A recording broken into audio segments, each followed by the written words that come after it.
221장 주 믿는 형제들 함께 찬송하겠습니다. 221장입니다. 주 믿는 형제들 사랑의 사귐은 천국의 교제 같으니 참 좋은 징교라.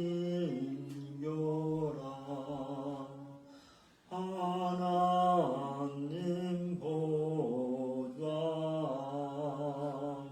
다 기도 드리니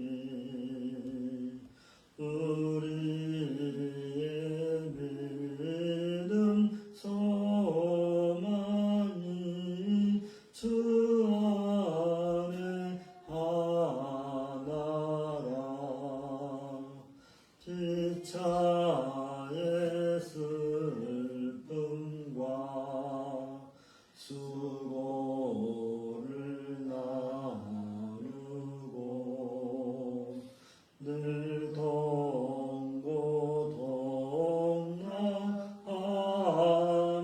동고동락하면서 참 사랑 나누네. 또 이별할 때에 난 비록 슬퍼도 주 안에 교제하면서 또다시 만나리.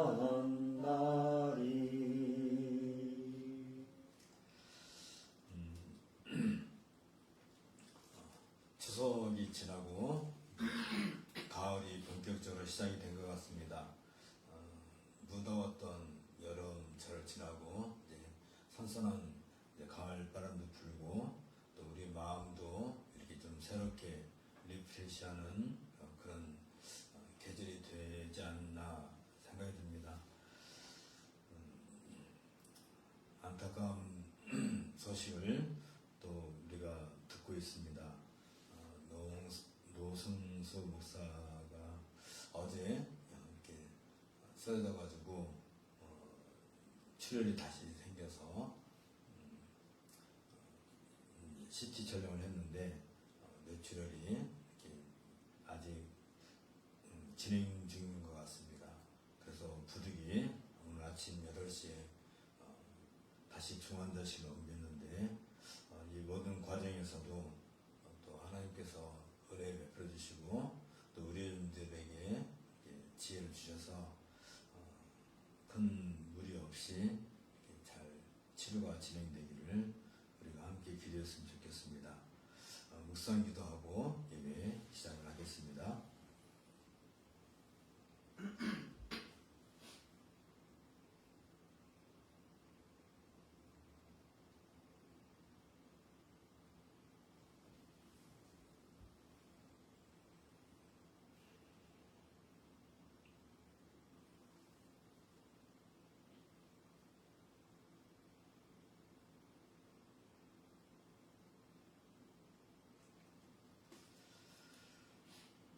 자리에서 일어서실 수 있는 분들은 일어서 주시기 바랍니다.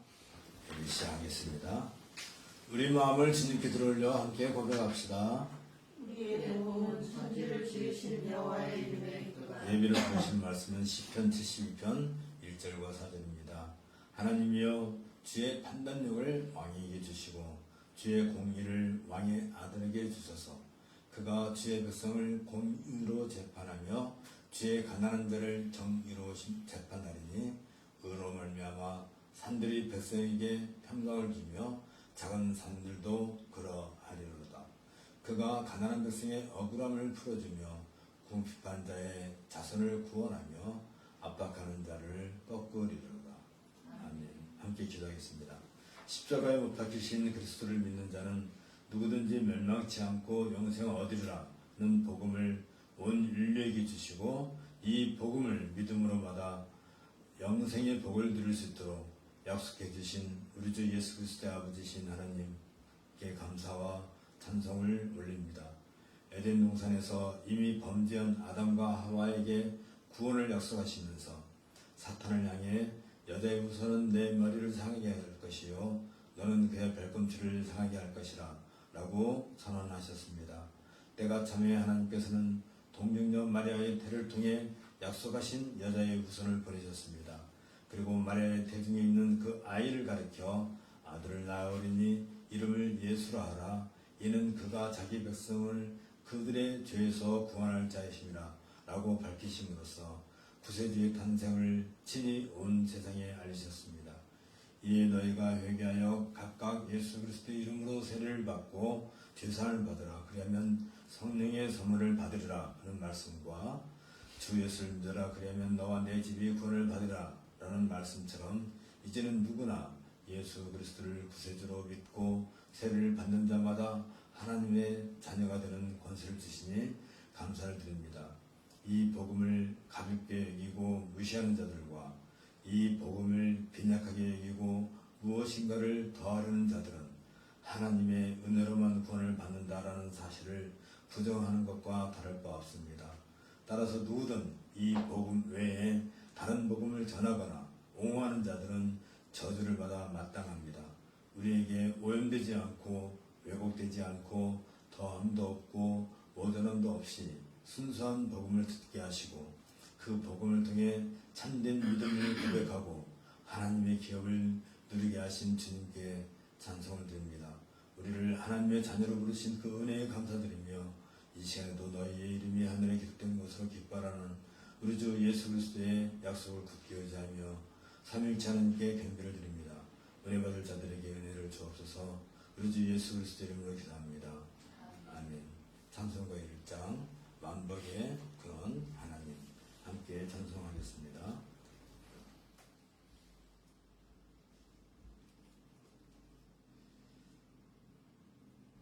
찬송가 1장입니다.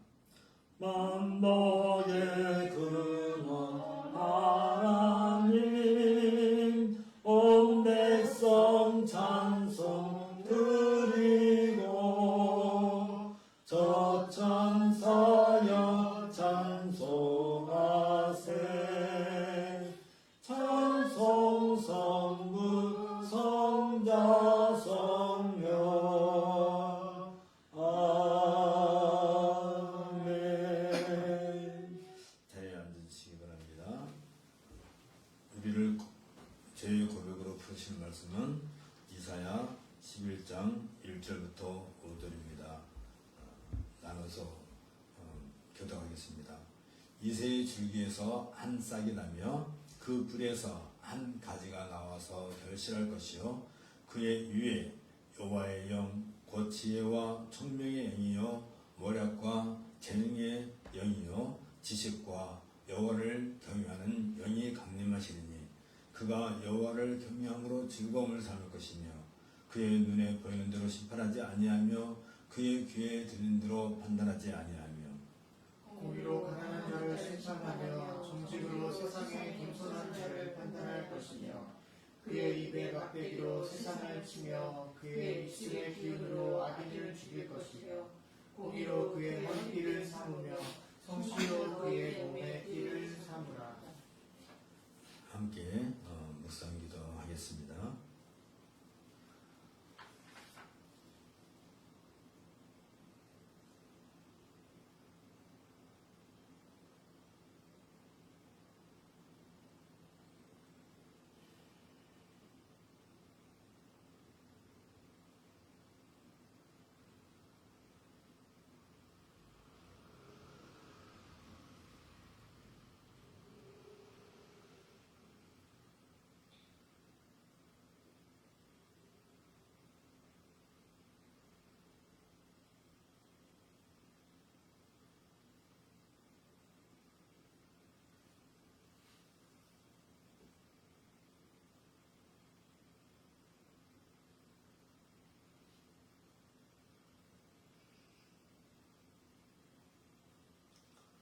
사명과 믿음의 응답입니다. 로마서 15장 4절부터 7절입니다. 무엇이든지 전에 기록된 바는 우리의 교훈을 위하여 기록된 것이니 우리로 하여금 인내로 또는 성경의 위로로 소망을 가지게 함이니라. 이제 인내와 위로의 하나님이 너희로 그리스도 예수를 본받아 서로 뜻이 같게 하여 주사 한 마음과 한 입으로 하나님 곧 우리 주 예수 그리스도의 아버지께 영광을 돌리게 하려 하노라. 그러므로 그리스도께서 우리를 받아 하나님께 영광을 돌리심과 같이 너희도 서로 받으라. 아멘.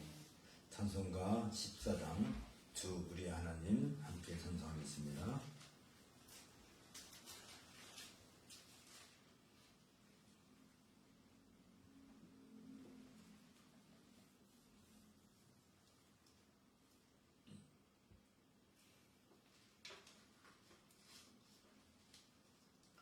찬송가 14장입니다. 주 우리 하나님 하늘에 계시니 온천하 만민 주 앞에 찬송하네. 이 천지 만물도 주 앞에 엎드려 그 거룩하신 이름을 늘 높이네. 주 언약하신 것 끝까지 지키니 저 하늘 나라 향하여 꼭 가리라. 주 얼굴 배울 때 내 맘이 기쁘고 영원히 주의 영광을 찬양하리. 왕의 왕 되신 주 하늘에 계시니 이 세상 죄악 이기신 구주 예수. 저 천군 천사들 주 옹위하고서 묻성도 함께 영원히 늘 섬기네.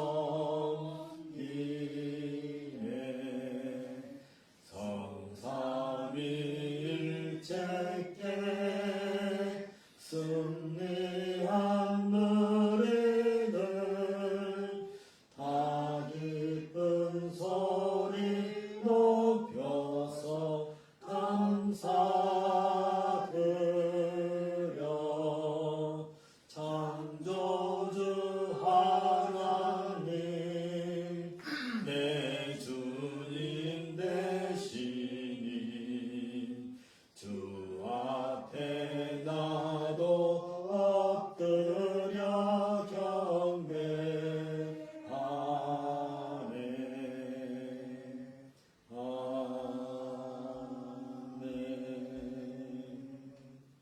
함께 읽을 성경 말씀은 열왕기상 6장 1절부터 13절입니다.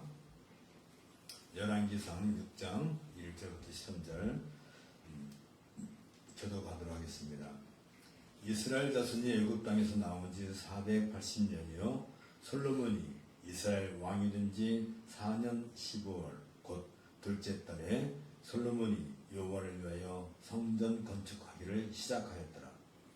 솔로몬 왕이 여호와를 위하여 건축한 성전은 길이가 60규빗이요 너비가 20규빗이요 높이가 30규빗이며 성전의 성소 앞 주랑의 길이는 성전의 너비와 같이 20규빗이요 그 너비는 성전 앞에서부터 10규빗이며 성전을 위하여 창틀에 있는 북박이 창문을 내고 또 성전의 벽 곧 성소와 지성소의 벽에 연접하여 돌아가며 다락들을 건축하되 다락마다 돌아가며 골방들을 만들었으니 하층 다락의 너비는 5규빗이요 중층 다락의 너비는 6규빗이요 셋째층 다락의 너비는 7규빗이라 성전의 벽 바깥으로 돌아가며 턱을 내어 골방 들보들로 성전의 벽에 박히지 아니하게 하였으며 이 성전은 건축할 때 돌을 그 뜨는 곳에서 다듬고 가져다가 건축하였으므로 건축하는 동안에 성전 속에서는 방망이나 도끼나 모든 철연장 소리가 들리지 아니하였으며 중층 골방의 문은 성전 오른쪽에 있는데 나사 모양 층계로 말미암아 하층에서 중층에 오르고 중층에서 셋째 층에 오르게 하였더라. 성전의 건축을 마치니라. 그 성전은 백향목 석가래와 널판으로 덮었고 또 온 성전으로 돌아가며 높이가 5규빗 되는 다락방을 건축하되 백향목 들보로 성전에 연접하게 하였더라. 여호와의 말씀이 솔로몬에게 임하여 이르시되 내가 지금 이 성전을 건축하니 내가 만일 내 법도를 따르며 내 율례를 행하며 내 모든 계명을 지켜 그대로 행하면 내가 내 아버지 다윗에게 한 말을 내게 확실히 이룰 것이요 내가 또한 이스라엘 자손 가운데에 거하며 내 백성 이스라엘을 버리지 아니하리라 하셨더라. 이는 주님의 말씀입니다. 하나님께 감사를 드립니다. 연도의 찬송은 66장 다 감사드리세 함께 찬송하겠습니다.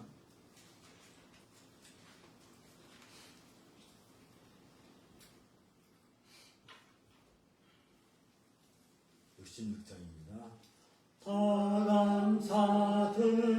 감사드리세 온 마음을 주께 바쳐 그 섭리 놀라워 온 세상 기뻐하네 예부터 주신 복 한없는 그 사랑 선물로 주시네 이제와 영원히 사랑의 하나님 언제나 함께 계셔 기쁨과 평화에 복 내려 주옵소서 몸과 맘 병들 때 은혜로 지키사 이 세상 안에서 구하여 주소서 감사와 찬송을 다 주께 드리어라 저 높은 곳에서 다스리시는 주님 영원한 하나님 다 경배하여라 전에도 이제도 장래도 영원히 아멘. 함께 기도하겠습니다. 온 세상을 전지전능하신 권능과 권세로 친히 다스리시는 만물의 왕이시며 주관자이신 창조자 하나님께 모든 영광과 찬송을 올려드립니다. 천지의 대주제이신 하나님께서는 각 사람의 마음을 다스리시되 경건한 자의 마음에는 선을 주입하십니다. 반면에 하나님께서는 죄의 진행을 무한히 확정하지 않도록 그리고 너무 오래 연장되지 않도록 의도적인 제한을 설정함으로써 그 가능한 결말을 제한하여 죄인이 자기 자신이나 타인에게 과도한 피해를 주지 않도록 조정하십니다. 이로써 하나님께서는 사탄과 세상의 광파를 억제하시며 죄의 성질과 죄인의 의도와 관계없이 악을 선으로 바꾸고 선한 목적으로 인도하여 주십니다. 이렇게 다스리지 않으셨다면 온 세상은 이미 죄악으로 가득 차 있을 것이며 어느 곳에서도 선을 행하는 자들을 찾을 수 없었을 것입니다. 죄악이 가득 찼던 노아의 때에도 하나님은 주의 자녀들을 구원해내신 것처럼 비록 이 세상이 거칠고 죄악으로 하루 앞을 내다볼 수 없을 정도로 악이 넘친다고 할지라도 하나님께서는 결코 주의 자녀들을 외면하지 않으시며 눈동자와 같이 돌보아주실 것이라고 약속해 주심에 감사를 드립니다. 만일 우리의 복음이 가려졌다면 망하는 자들에게 가려진 것이라 그 중에 이 세상의 신이 믿지 아니하는 자들의 마음을 혼미하게 하여 그리스도의 영광의 복음의 광채가 비치지 못하게 함이니 그리스도는 하나님의 형상이니라. 나는 바울 사도의 선언처럼 그리스도는 하나님의 형상이시며 하나님의 아들이십니다. 따라서 예수님이 육체로 거하시는 하나님이라는 것을 보지도 믿지도 못하는 자들에게는 그리스도의 영광의 복음의 광채가 비치지 않을 것이며 이것은 또한 사탄에게 마음을 빼앗기고 눈이 어두운 사탄의 자식들에게 불과할 따름입니다. 아들을 믿는 자는 영생을 얻을 것과 달리 아들을 믿지 않는 자는 영생을 보지 못하여 하나님의 진노가 그 위에 머물러 있을 것입니다. 우리 안에 참 생명을 주시고 우리와 한 형제가 되어 주심에 감사를 드립니다. 우리는 그리스도 안에서 부족함이 없으며 우리가 비록 눈으로 보지 못하고 믿을지라도 우리는 그리스도 안에서 형언할 수 없는 기쁨을 누리며 즐거워하게 하심에 감사를 드립니다. 의로우시고 자비로우신 하나님 아버지, 주님의 거룩한 임재 앞에 나와 우리의 죄를 고백합니다. 우리 주께서는 보라 내가 너희를 보냄이 양을 위리 가운데로 보낸 것 같도다. 그러므로 너희는 뱀같이 지혜롭고 비둘기같이 순결하라. 사람들을 상가라. 그들이 너희를 공회에 넘겨주겠고 그들의 회당에서 채찍질하리라 라고 말씀하셨습니다. 또한 너희가 나로 말미암아 청도들과 임금들 앞에 끌려가리니 이는 그들과 이방인들에게 증거가 되게 하려 하심이라 라고 말씀하셨습니다. 주께서는 이 세상의 전국 복음이 모든 민족에게 증언되기 위해 온 세상에 전파되어야 한다고 선언하셨습니다. 우리가 참으로 전국 복음으로 구원을 받아 영생을 얻었다 한다면 그리고 우리가 이 복음을 전함으로 인해 이 세상으로부터 어떤 고난과 어려움을 당한다 할지라도 기꺼이 이 전국 복음 전파를 위해 고난받는 것을 기뻐해야 할 것입니다. 그런데도 우리는 전국 복음을 기뻐하고 즐거워하며 누리려는 욕심만 앞세우고 이 복음을 증거하는 일에 시간과 힘과 노력을 기울이려 하지 않았음을 고백합니다. 우리가 복음 때문에 경제적으로 어려움을 당하지 않을까? 복음 때문에 사회에서 손해를 당하지 않을까? 복음 때문에 가족과 친구들로부터 외면을 당하지 않을까 염려하지 않게 하옵소서. 오히려 우리가 경제적으로 어렵게 살지라도 사회적으로 높임을 받지 않는다 할지라도 가족과 친구들로부터 거침을 당할지라도 그런 일들이 오히려 전국 복음을 온 세상에 전파하는 일에 증거가 되게 하옵소서. 복음을 거슬러 횡포를 부리는 자들 앞에서도 그들의 입과 권세를 막지 않으신 우리 주님의 발걸음을 따라 살아가게 하옵소서. 전능하시고 자비로우신 우리의 아버지신 하나님, 거짓으로 진실을 감추려고 하는 세속적인 흐름 앞에서 담대하게 믿음의 길을 추구하는 교회들을 위해 기도합니다. 세상은 마치 하나님과 척지고 살려고 작심한 것처럼 하나님께서 정하신 인류 보편의 삶을 규정하고 있는 삶의 원칙으로 주어진 윤리와 도덕을 거부하고 오히려 자신들의 정치적, 사회적, 경제적 이익만을 추구하고 있습니다. 사회적 현상으로는 사람을 상대하면서 학력과 경제력과 사회적 지위를 따지고 그것으로 대우를 달리하는 불의가 넘쳐나고 있습니다. 심지어 정치적인 의견이 다르다는 이유로 의당이 보존해야 할 공의와 공평의 기준을 자신의 정치적 선입견에 따라 적용하는 불의를 저지르고 있습니다. 인류 보편적인 남녀의 기본적인 가치조차도 내버리고 성평등을 내세우며 남녀 성별조차도 개인의 취향에 따라야 한다고 주장하고 있습니다. 심지어 교회에서까지도 예배 횟수, 기도 횟수, 헌금 횟수, 큐티 횟수, 성경 통독 횟수, 부용 모임 횟수, 전도 횟수, 봉사 횟수, 리더 훈련 횟수 등으로 교회원들의 교회 생활을 개량하여서 평가하는 부조리를 행하고 있습니다.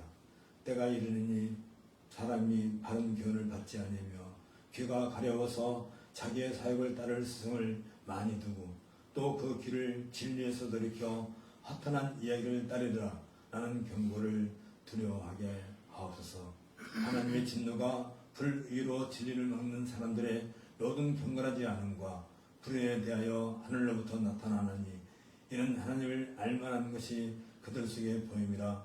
하나님께서 이를 그들에게 보이시느니라 라고 하신 경고를 무서워하는 사회와 교회가 되게 하옵소서. 모든 것을 품위 있게 하고 질서 있게 하라라는 말씀을 따라 인류 보편의 질서를 따라 적정한 삶을 사는 이들에게 은혜를 베풀어 주옵소서.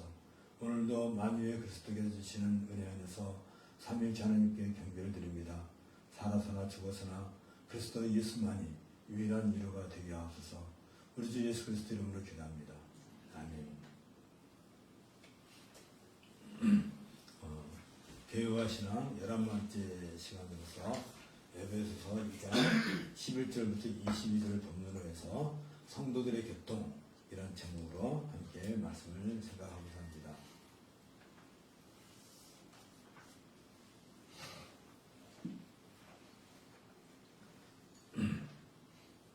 먼저 본문을 읽겠습니다. 그러므로 생각하라. 너희는 그때의 육체로는 이방인이요 손으로 육체에 행한 할례를 받은 무리라. 칭하는 자들로부터 할례를 받지 않은 무리라. 칭함을 받는 자들이라. 그때의 너희는 그리스도 밖에 있었고 이스라엘 나라 밖의 사람이라. 약속의 언약들에 대하여는 외인이요 세상에서 소망이 없고 하나님도 없는 자이더니 이제는 전에 멀리 있던 너희가 그리스도 예수 안에서 그리스도의 피로 가까워졌느니라. 그는 우리의 화평이신지라. 불로 하나를 만드사 원수된 것 곧 중간에 막힌 담을 자기 육체로 하시고 법조문으로 된 계명의 율법을 폐하하셨으니 이는 이 둘로 자기 안에서 한 새 사람을 지어 화평하게 하시고 또 십자가로 이 둘을 한 몸으로 하나님과 화목하게 하여 하심이라. 원수된 것을 십자가로 소멸하시고 또 오셔서 먼 데 있는 너희에게 평안을 전하시고 가까운 데 있는 자들에게 평안을 정하셨으니 이는 그로 말미암아 우리 둘이 한 성령 안에서 아버지께 나아감을 얻게 하려 하심이라. 그러므로 이제부터 너희는 외인도 아니요 나그네도 아니요 오직 성도들과 동일한 시민이요 하나님의 권속이라. 너희는 사도들과 선지자들의 터 위에 세우심을 입은 자라. 그리스도 예수께서 친히 모퉁이 돌이 되셨느니라. 그의 안에서 건물마다 서로 연결하여 주 안에서 성전이 되어가고 너희도 성령 안에서 하나님이 거하실 처소가 되기 위하여 그리스도 예수 안에서 함께 지어져 가느니라. 인간의 본분과 관련해서 지난 2시간에 걸쳐서 우리가 살폈던 내용은 크게 두 가지입니다. 첫째, 하나님의 본분은 하나님께로부터 받은 바 우리 각 사람의 인간됨, 즉 하나님께서 이 땅에 우리 각 사람들을 보내신 본의를 쫓아 행하는 것이며 그것이 우리가 존재하는 유일한 사실을 확인하였습니다. 이와 관련해 성경은 일의 결국을 다 들었으니 하나님을 경외하고 그 명령을 지킬지어다. 이것이 사람의 본분이라. 하나님은 모든 행위와 모든 은밀한 일을 선악간에 심판하시리라 라고 명확하게 선언하면서 우리의 결단을 내리라고 요구하고 있습니다. 두 번째는 우리가 존재하는 의의를 가장 온전하게 드러내어 그 가치를 잘 발현하도록 터전이 되어주는 이 세상의 유일한 기관이 곧 교회라는 사실을 살폈습니다. 이와 관련해 바울은 에베소 3장에서 다음과 같이 하나님께 간구했는 것을 우리가 보게 됩니다. 좀 길긴 하지만 읽어보도록 하겠습니다.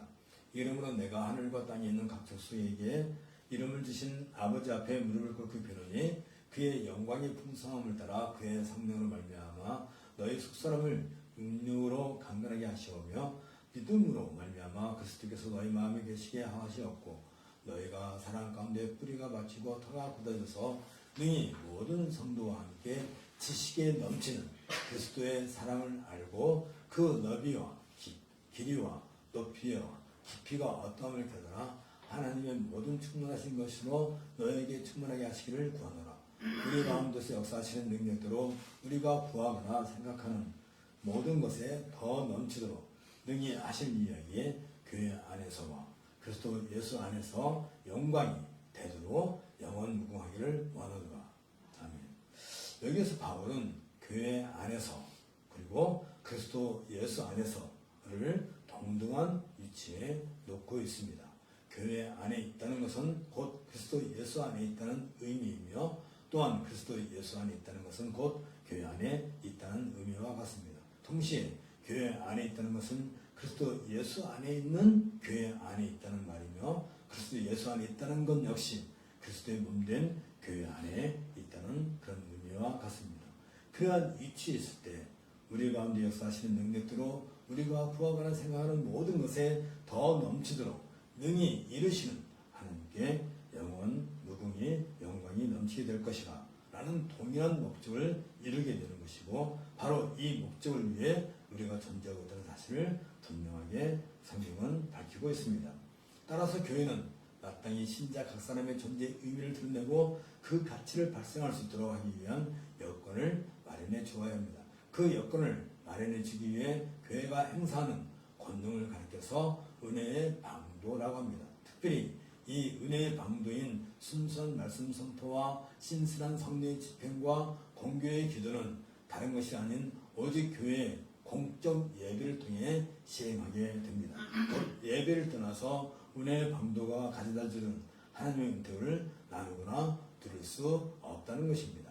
그리고 이 은혜의 방도가 성도들 안에서 현실적으로 구현되는 과정을 가리켜서 성도들의 교통이라고 합니다. 칼빈은 교회론을 다루고 있는 기독교이며 제4권 1장과 2장에서 성도들의 교통을 성도들 간의 영적 연합과 교회의 공동체적 삶으로 설명하면서 성도들이 함께 예배하며 서로의 신앙을 격려하고 함께 짐을 나누어 짊어지는 것을 강조하고 있습니다. 이런 이유에서 성도들의 교통이나 교회의 실체를 가장 완벽하게 보여주는 실체라고 말할 수 있습니다. 교회란 중생한 성도들로 구성되기 때문에 당연히 그리스도의 몸된 지체들로서 유기적인 관계를 맺는 교통이 있기 마련입니다. 우리가 한 몸에 많은 지체를 가졌으나 모든 지체가 같은 기능을 가진 것이 아니니 이와 같이 우리 많은 사람이 그리스도 안에서 한 몸이 되어 서로 지체가 되었느니라. 우리에게 주신 은혜대로 받은 은사가 각각 다르니 혹 예언이면 믿음의 분수대로 혹 섬기는 일이면 섬기는 일로 혹 가르치는 자면 가르치는 일로 혹 위로하는 자면 위로하는 일로 구제하는 자는 성실함으로 다스리는 자는 부지런함으로 긍휼을 베푸는 자는 즐거움을 할 것이다 라는 말씀처럼 각각의 지체들은 각자에게 주어진 은사에 따라 예배와 봉사에 참여함으로써 성도들의 교통을 나누게 되는 것입니다. 이 성도들의 교통을 통하여 구원의 완성을 서로 격려하고 서로 책임지며 그리스도의 몸을 세워 나가야 하므로 성도들의 교통은 구원을 확인할 수 있는 유일한 통로가 되기도 합니다. 때문에 이러한 성도들의 교통을 통하여 내가 과연 어떠한 구원의 자리에 서 있는가를 확인할 뿐 아니라 자기가 해야 할 본분을 찾아 자기 본인의 가치를 가장 아름답고 성숙하게 발휘함으로써 구원을 완성하고 나아가 하나님의 나라를 이 땅에 증시하는 교회적 사명까지도 완수하게 되는 것입니다. 교회에서 성도들의 교통은 마치 하나님 나라의 왕이신 하나님과 그의 온 백성이 함께 교통하며 교제하는 것과 흡사합니다. 여기에서 성도들의 교통이 잘 이루어지느냐 그렇지 못하느냐 하는 것은 교회가 교회로서 바르게 역할을 하는가를 결정하는 잣대와도 같습니다. 성도들 사이의 교통은 단순히 서로 얼굴을 알고 지내는 정도로 끝나는 것이 아닙니다. 빌립보서 2장 1절부터 4절에 있는 것처럼 그러므로 그리스도 안에 무슨 권면이나 사랑이 무슨 위로나 성령이 무슨 교제나 긍휼이나 자비가 있거든 마음을 같이하여 같은 사랑을 가지고 뜻을 합하며 한 마음을 품어 아무 일이든지 다툼이나 허용을 하지 말고 오직 겸손한 마음으로 각각 자기보다 남을 낮게 여기고 각각 자기 일을 돌볼뿐더러 또한 각각 다른 사람들의 일을 돌보아 나의 기쁨을 충분하게 하라 라는 바울 사도의 권면과 같이 성도들의 교통이란 서로의 생명과 삶에 지대한 영향을 미치기 때문에 서로 긴밀한 책임을 질 수 있어야 하는 것입니다. 때문에 신자 각 사람은 사상과 신학과 신앙에 있어서 다른 사람들과 비교하기 위해 자신의 신앙을 고백을 통해서 명백하게 자신이 고백하는 신앙의 내용이 무엇인지 밝혀야 하고 서로 그 내용을 비교하여 자신에게 불순과 오해가 있을 경우 또 다른 사람들에게 치명적인 악을 줄 수 있음에 대하여 깊은 주의를 해야 합니다. 나 한 사람의 삶이 구원으로 말미암아 완성되는 것이고 이 구원은 성도들의 교통을 통하여 이루어지기 때문에 나의 구원은 또 다른 사람 곧 한 지체가 된 성도들의 구원을 완성해 나가는 데 있어서 중요한 역할을 하기 때문입니다. 그래서 성도들의 교통을 나누기 위한 지체로서 교회 회원에 대해서는 가장 먼저 신앙의 동질성을 확인해야 합니다. 그리스도의 몸된 교회 안에서 한 지체로 부름을 받았는가에 대한 동질성을 점검해야 하는 것입니다. 그리스도의 몸이라고 부르는 교회란 우주적인 교회, 곧 구원받은 성도들로 구성된 유일한 교회를 가르쳐 말합니다. 이 교회를 가르쳐서 공교회라고 하는데 우리가 과연 그리스도의 몸으로서 보편의 공교회와 동질성을 확인하여 한 몸을 이루고 있는지를 명확하게 인지하고 있어야 합니다. 왜냐하면 우주적인 교회는 무형의 교회로서 실제로 우리가 그 안에 있는지를 이미 확인하고 있어야 하기 때문이고 이것은 교회의 속성을 통해서 확고하게 정립되어 있어야 합니다. 이 공교회에 섞여 있는 사람은 부르심을 받을 때 매우 독특하고 고유한 역할을 갖고 이 세상에 태어나기 때문에 이미 그 사람뿐만 아니라 그와 동질의 사람들을 하나님께서 같이 보내시어 한 교회를 이루게 함으로써 서로의 가치를 가장 온전하게 드러낸다고 하셨습니다. 이것을 하나님께서 교회의 공동체라고 합니다. 따라서 동질의 지체로서 보냄받은 성도들끼리는 역사의 현장인 시간과 공간 안에서 자연스럽게 하나의 가시적인 교회를 형성하게 됩니다. 이 교회를 유형 교회 또는 지역 교회라고 합니다. 그러므로 우리가 무형 교회에 소속되어 있는가를 확인할 수 있는 방법은 무형의 교회를 통해서가 아니라 유형의 교회에 소속이 됨으로써만 확인할 수 있습니다. 유형의 교회에 속해 있지 않다면 무형의 교회도 속할 수 없기 때문입니다. 그러나 교회가 교회로서의 역할, 곧 신자 개인의 존재 의미를 가장 가치 있게 발현해야 할 터전으로서 교회 역할을 제대로 하지 못하거나 교회로서 본 의도 망각한 채 교회의 속성인 거룩성, 통일성, 보편성마저 상실해버린 상태로 한다면 그 유형의 교회가 진정한 무형교회에 속하여 있다고는 말할 수 없을 것입니다. 이런 이유에서 유형교회에 소속되어 있다는 것만으로는 구원의 층표를 가지고 있다고 말하기가 쉽지 않습니다. 더구나 교회사를 보면 유형교회의 부패가 심각하게 되었을 때는 그러한 교회에 속하는 것을 거부하는 성도들도 많이 있었습니다. 예를 들면 중세시대에 로마 교회가 전적으로 부패한 때에는 오히려 교회 회원이 된다는 것이 교회의 부패에 가장 많은 경우가 되기도 했습니다.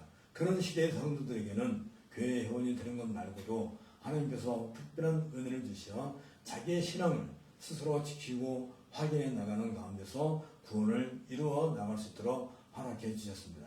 예를 들면 루트나 칼빈과 같은 개혁 신앙을 갖는 동지들은 과감하게 중세 로마 교회로부터 뛰쳐나와야 했습니다. 그 길만이 자신의 신앙을 보존하고 참된 교회 회원으로서 자신의 삶을 살아갈 수 있었기 때문입니다.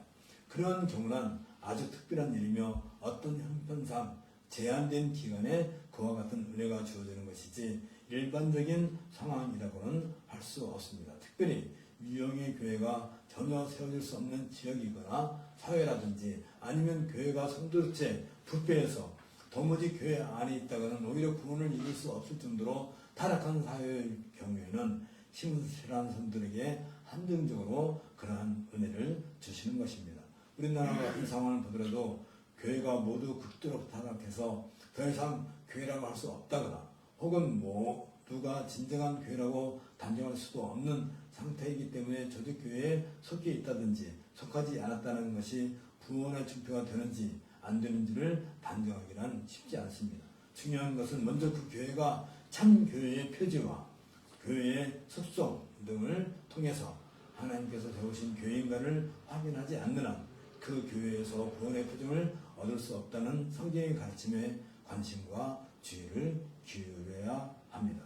지금은 하나님께서 우리 각 사람에게 칼빈과 그의 동지들처럼 혼자 고전분투하면서 구원을 이루라고 하는 시대가 아닐 것입니다. 때문에 오히려 교회 공동체로서 유형교를 이루고 그 안에서 구원을 이루어 나가는 것이 더 보편적이고 바람직할 것입니다. 그러므로 우리는 최선을 다해서 교회를 세워나가고 그 안에서 신앙을 점검하는 것이 우선이 되어야 합니다.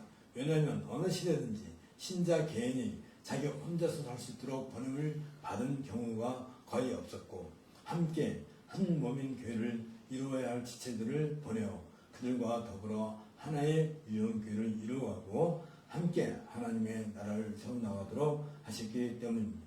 이것은 하나님의 보편적인 경륜에 속한 것입니다. 삼손의 생애에서도 그와 같은 원리를 찾을 수 있습니다. 그 당시 이스라엘 사회는 하나님 나라로서 자태를 상실하였고 오직 유일하게 삼손만이 교회 안에서 존재하고 있었습니다. 그럼에도 불구하고 삼손은 이스라엘 공동체로서 교회를 소망하였고 그 교회를 통하여 하나님의 통치가 구현되는 날을 맞이하기 위해 자신의 전 생애를 헌신하였습니다. 삼손이 항상 투쟁한 대상은 당시 이스라엘을 압박하여서 하나님 나라로서 이스라엘의 특성을 발휘하지 못하게 하려는 블레셋이라는 세력이었습니다. 삼손은 그 세력을 타파함으로써 이스라엘이 본래 하나님께서 세우신 교회 공동체로 회복될 것을 소망했습니다. 삼손은 자신만이라도 하나님께서 경영하시는 영원한 나라에 속하여 있다는 것이 얼마나 큰 은혜인가 하는 것으로 만족하는 데 그치지 않았습니다. 오히려 이스라엘이 신앙을 회복하고 어떻게든지 지상에서 유형의 교회를 형성함으로써 함께 한 몸을 이룬 형제들 안에서 구원을 이루어 가고자 하였습니다. 그러한 경우는 역사상에서 매우 보기 드문 일이었습니다. 삼손과 같이 한 사람으로 유형의 교회가 존재하는 시대는 거의 없었습니다. 일반적으로 하나님께서는 한 시대, 한 지역에 동질의 신앙을 고백하는 지체들을 함께 보내고 그들이 속한 사회 안에서 독특한 교회 공동체를 형성케 하시고 그 교회를 통해서 하나님의 통치와 인도와 보호가 나타나도록 하셨습니다. 칼빈의 신앙하더라도 부패한 교회에서 벗어나 자신의 신앙을 보수하고자 할 때 하나님은 칼빈의 사상을 존중하는 많은 동지들을 함께 보내어 교회를 이루고 구원의 공동체로서 신앙을 유지하도록 하여 주셨습니다. 때문에 우리가 한 교회를 이룬다고 한다면 무엇보다도 신앙의 동질성을 확인하는 것이 중요합니다. 과연 그리스도의 한 지체로서 그리고 교회의 한 분자로 부름을 받았는지 여부를 서로 확인해야 합니다. 이런 점에서 성도들의 교통은 매우 중요한 것입니다.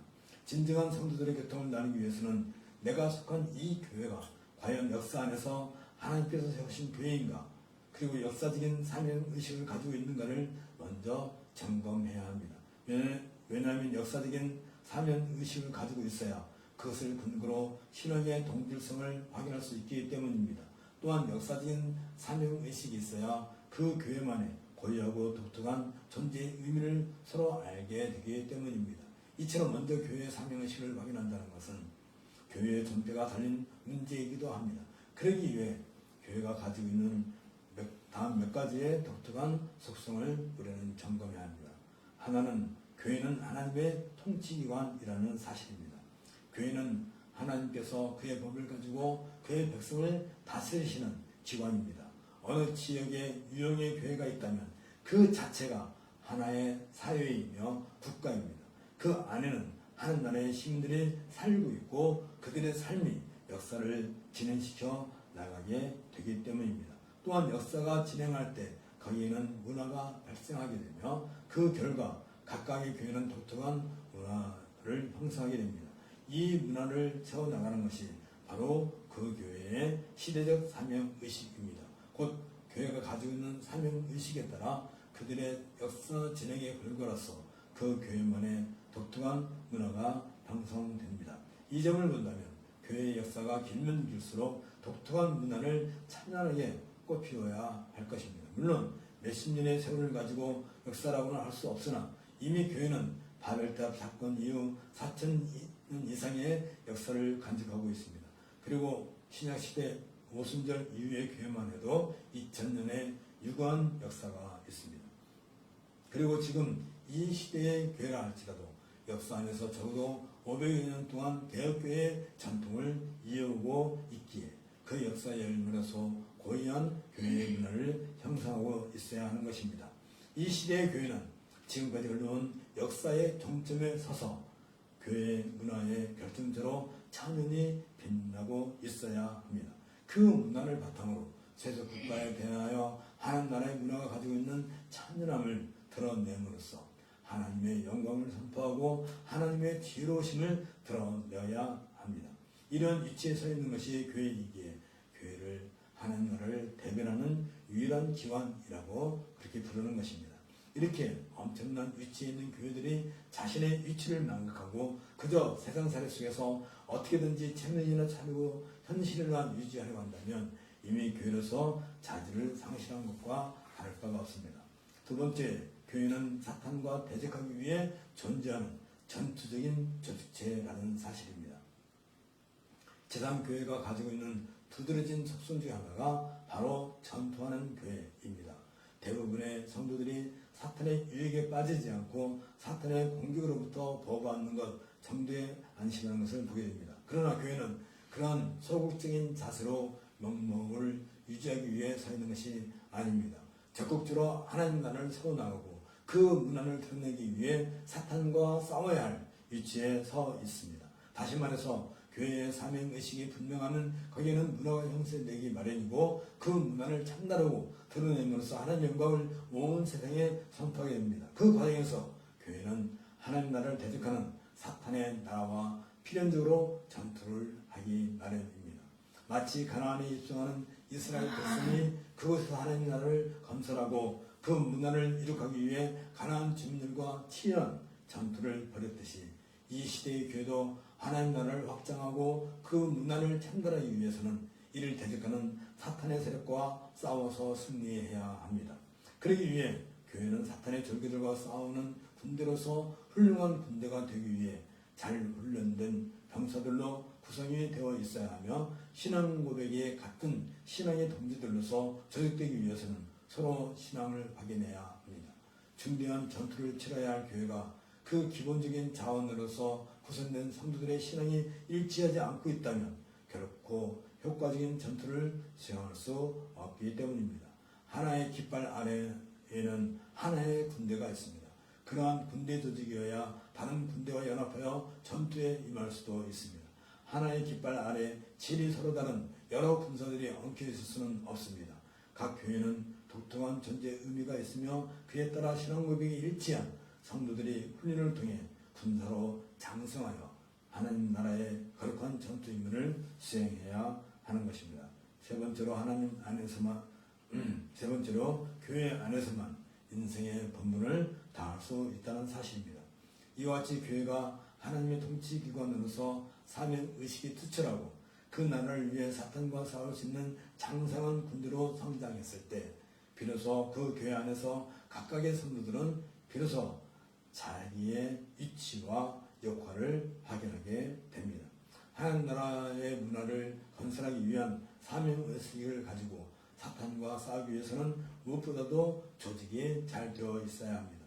조직이 잘 되었다는 것은 각각의 군사들이 자기의 역할을 분담하기 위한 각자의 재능을 가장 온전하게 발휘할 수 있음을 의미합니다. 그러기 위해서는 군대를 조직할 때 먼저 각인의 적성을 검사하여 가장 적합한 병과에 배치해야 할 것입니다.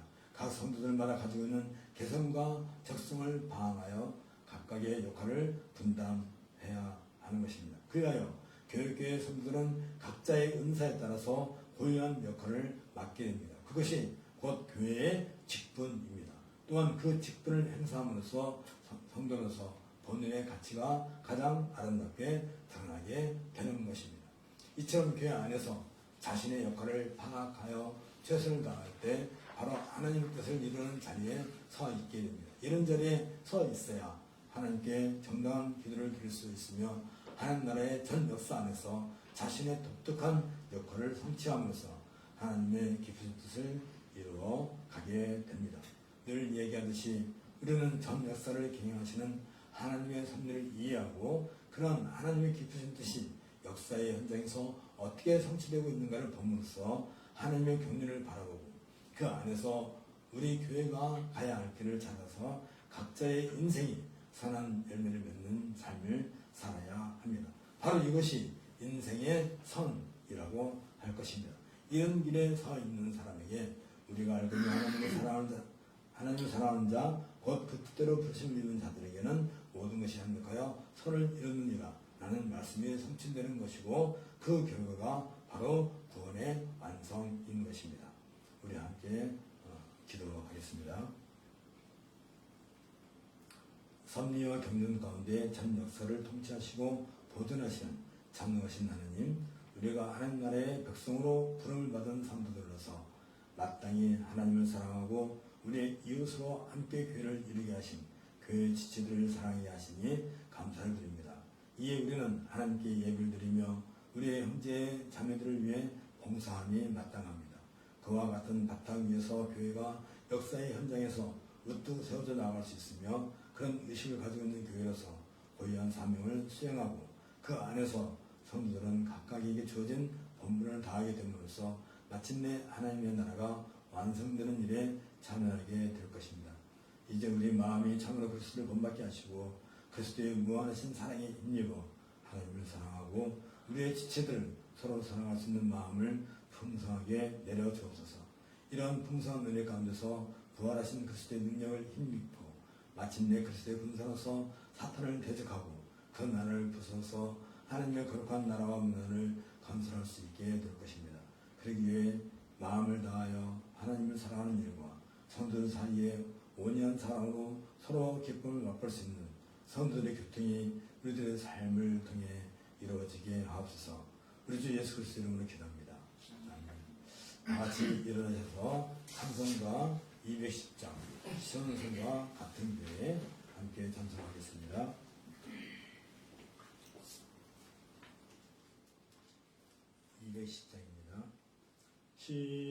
시온성과 같은 교회 그의 영광 하옵다. 허락하신 말씀대로 주가 친히 세웠다. 반석 위에 세운 교회 흔들 자가 누구랴.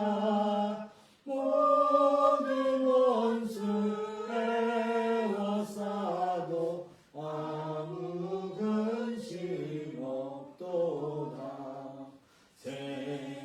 생명샘이 솟아나와 모든 성도 마시니 언제든지 흘러넘쳐 부족함이 없도다. 이런 물이 흘러가니 목마를 자 누구랴. 주의 은혜 풍족하여 넘치고도 넘친다. 주의 은혜 내가 받아 시험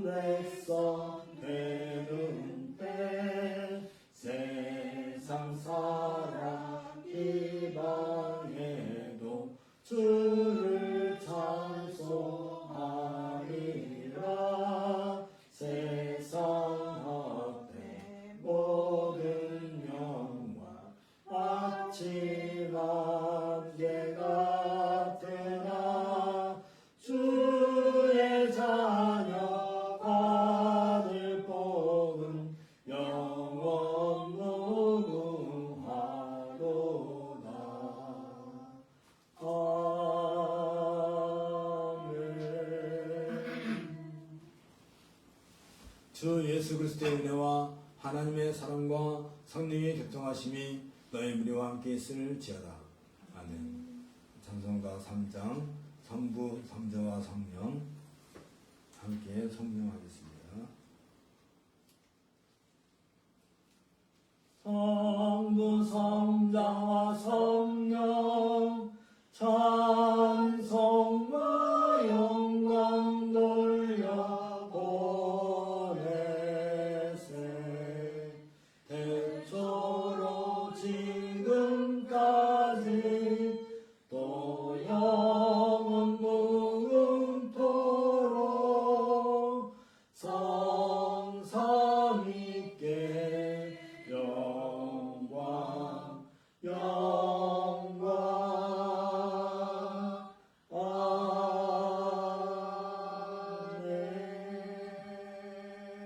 아멘. 잠깐 예배 마치기 전에 노승수 목사의 교회를 위해서 우리 함께 기도하고 묵상 기도하고 예배 마치도록 하겠습니다. 함께 기도하겠습니다.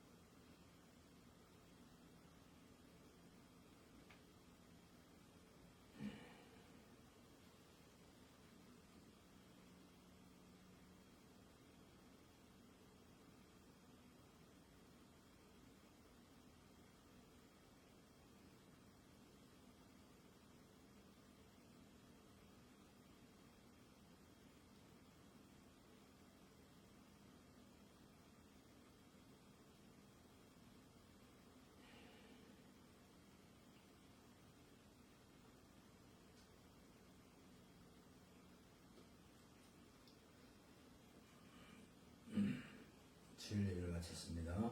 그리스도 안에서 그리고 교회 안에서 하나님의 영광을 온 세상에 펼치는 거룩한 성도